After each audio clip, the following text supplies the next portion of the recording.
Here's my 1961 VW transporter slash pickup single cab. I've had it the longest. I had it since probably 1998 and 1999. And I hope this is one of my last vehicles I keep forever. It's very handy. It originally had 40 horsepower, but I currently have the motor out of my 66 in it, which is I guess maybe 50 horsepower. Originally it was a 1200cc motor. Now I'm up to a 1500cc. Pretty much stock motor. Bus was painted, I don't know, about 10 years ago-ish. It's been down off the road for at least a year because they let it go because Nita was recovering from cancer. So it's driving pretty good now. Take a little tour with it. I have a Hearst replica bumper on the front. That was an option. I don't know if it was an aftermarket option for Volkswagen buses, but I believe Jerry Mahogard made these for me way back in the day. I'm not even sure when. The little fog lights are not hooked up right now, but get them hooked up or change them or something. It's always fun to play with. So it's really, really nice. It's a really warm day in North Carolina, and it's like November 7th. So anyway, but right now it's so warm. I actually have the Safari window open, so it has these little brackets on either side. You can adjust the arms and lockers, and these the wiper blades. They call it one-eyed duck. It looks like a duck here that holds the wipers when they're disconnected. Currently my wipers are shot, so I don't really drive this when it's wet. I do put Rain-X sometimes on the windows, and I can drive just like that, and it'll just bead right off because it's flat at glass. But yeah, they disengage just like my Volvo, so you flip them up and they lock into place at the shaft. So special shafts for that. Yeah, so, and I have an antenna on there, but I don't even have a radio. It's kind of funny. But yeah, these wheels are off of the 66, so these are 27 by 15, I think, Kumo mud terrains. Really cool. Good traction for off-road. These wheels actually had chrome rings that went around them, or aluminum, and they rusted out. So you can see around the edge of the wheels it's kind of crapped out, but that's okay. I haven't washed it in a year or two or whatever. Yeah, but anyway, as I walk around, you can see past this tree. It has a canopy on top. And the canopy, I have the canopy for a different bus. I have it for a later bay window, and it's final. The only problem I don't have it on is the seams are coming apart, or at least showing some signs of aging. It needs a refresh, but otherwise the vinyl's in really good shape. Yeah, so, and let's back it up. Yeah, so in the older buses, you have these little tiny lights in the back, which is really neat. I added a little stoplight. You can see extra. I think it's for a motorcycle or something, but you hit the brake light and the little light says stop. I actually have a little backup light, but I actually hooked it up with the fog lights. So you would turn the fog lights on and it would come on and work like that. This thing has, also you can pull the gates down on it. So, balance it off. So it opens up from the back, but it also opens up from the sides. See if American pickup do that? I think not. I don't think modern truck, unless you get some kind of big truck, you're not going to get a flatbed. So this baby, originally with 40 horsepower, you could transport 1,750 pounds in the bed. So almost 2,000 pounds, which is 1 ton US. Now, you see this weird crane, that's definitely an add-on. I put that on to, I'll show you what I do with it. I think the cylinder's not working too well, but let's see what we got here. So this guy is a crane. I can pick up things. So I could pull up to the side of a curb, and that would be on the right, and you swing the boom around, and you can pick up a, you know, as a hydraulic ram. I'm not sure if that was working right now. It's been a while since I used it. But you also have the little crank winch to pick up. It says up to 1,000 pounds. You can do, I think it says on the other side of this, depends on the length of the arm. Yeah, so currently set up for 500 pounds, but you can put the pin, the length of the arm, shortened it to up to 1,000 pounds short weight. I don't really go over 500 pounds and I like the length. I put it on the corner because you can almost go to the far corner. And if it was in the middle, you couldn't reach out that far, but you can also swing it around from the rear. First, get around to it. There you go. So, it popped up. So then you can winch off the back. You can almost get a 360 run on this thing. All but this one little corner you can't reach off of. But now with it off the back, I've used this. I mean, if I'm by myself and I'm pulling the motor, so I roll the motor out on a jack, I can actually hook the motor to this crane, pick it up, swing it around, and put it, or at least lift it off the ground by myself and put it on a motor stand. And used that many times over. It really works nicely. So yeah, so that's that. I have an original hitch. Whoops, let's make sure this thing's not out of the way. Whoops. There you go. Get that crane out of the way and hit this up.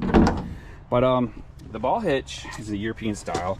I think it's similar to almost a 2-inch. And I got a little trailer connector, but this thing is so beefy that let me show you what's on there. It goes, I don't know how many points on it, but it just connects just about everywhere. It goes all the way up to the front of the motor. Of course, it's really greasy under here, but yeah, it's crazy. It's super duper. It's by Westphalia, which, you know, invented the ball hitch. This also has portal axles, like my Volvo. So you can see the axles way up top, and the center of the wheel, there's a gearbox. Gives you more height off the ground, and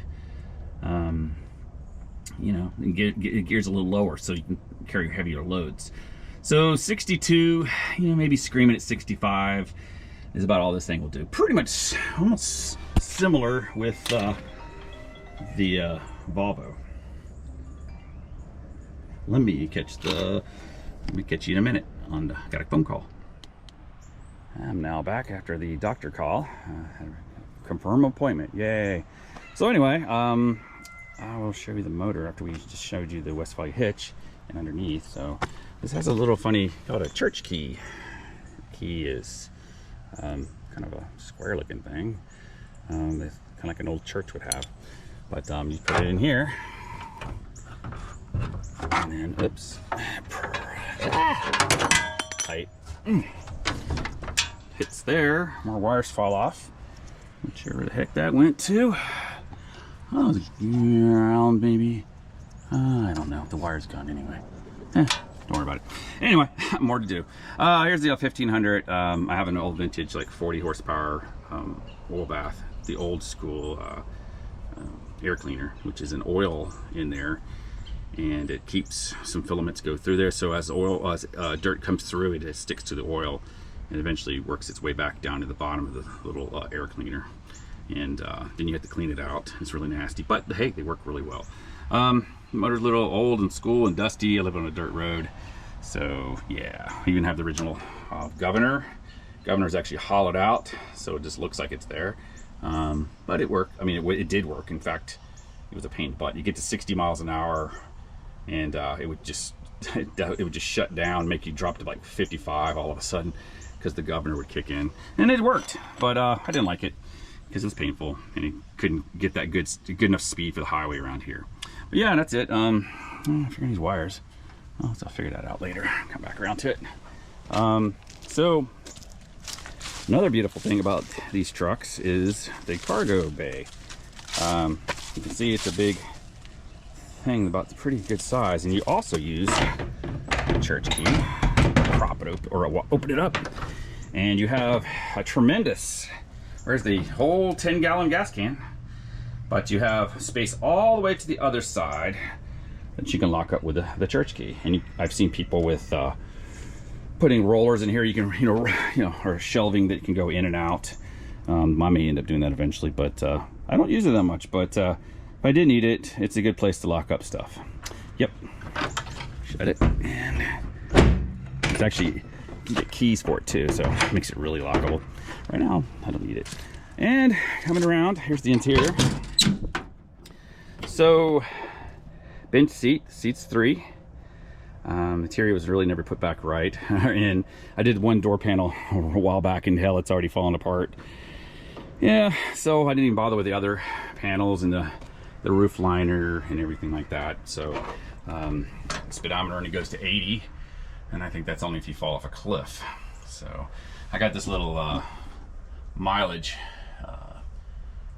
clock. So what I have is, I don't have this box was, I guess, the cheap version. It did not come with a gas fuel gauge, so it had a tap, which I believe is down underneath the seat, probably that lever over there. It's like a reserve. It's not the knob one. The knob one's for heat, but the reserve is on that black knob, and it doesn't work because it's not hooked up. I tried to get it to work, but the aftermarket ones didn't. They were backwards or something, and I just ended up counting miles like we do. So with a 10-gallon tank, I fill up, I look at the gauge, and then I put the last 4 digits on here, and that's the digits I just filled up a little while ago. And then when I look and compare the two, so I'm okay, coming around on the trip gauge, and it goes, oh, it's almost to 100 miles.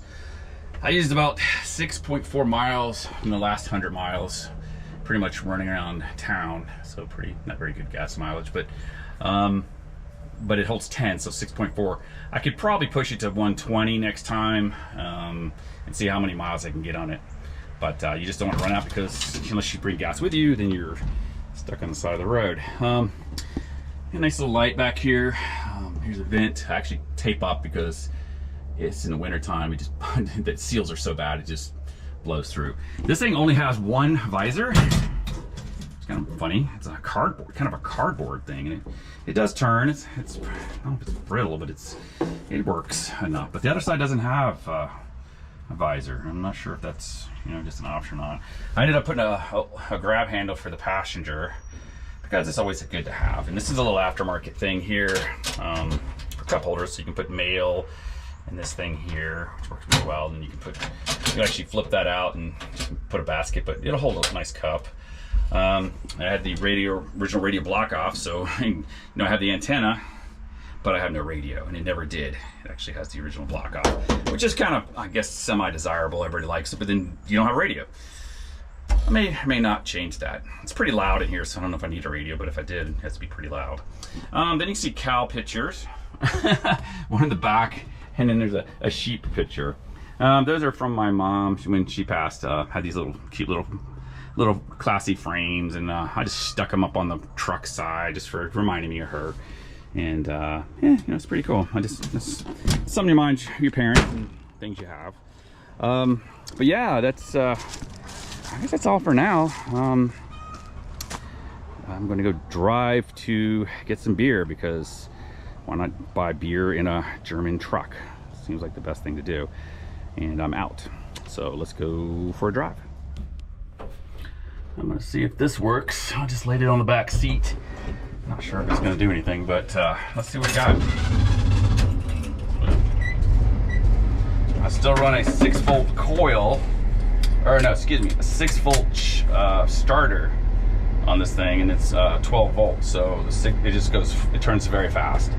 I've been doing that for like 20 something years, and it seems to be fine.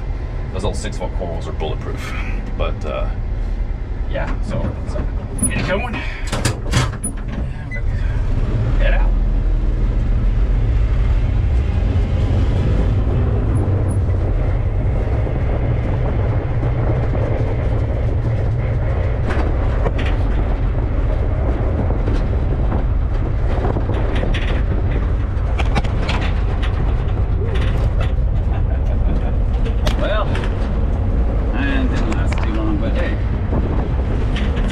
Bounce. guess. Let's see what we can do. One-handed.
Sports car today. Man. There we go.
one final thing. What did I buy? What beer did I get today?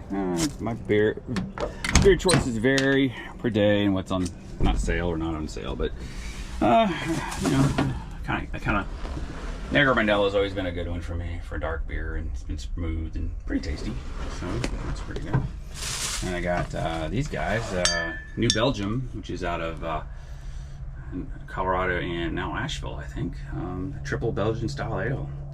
It's got 8.5% alcohol per bottle. Some of these you can drink a little warmer than our normal, very cold American beer, so it's pretty good.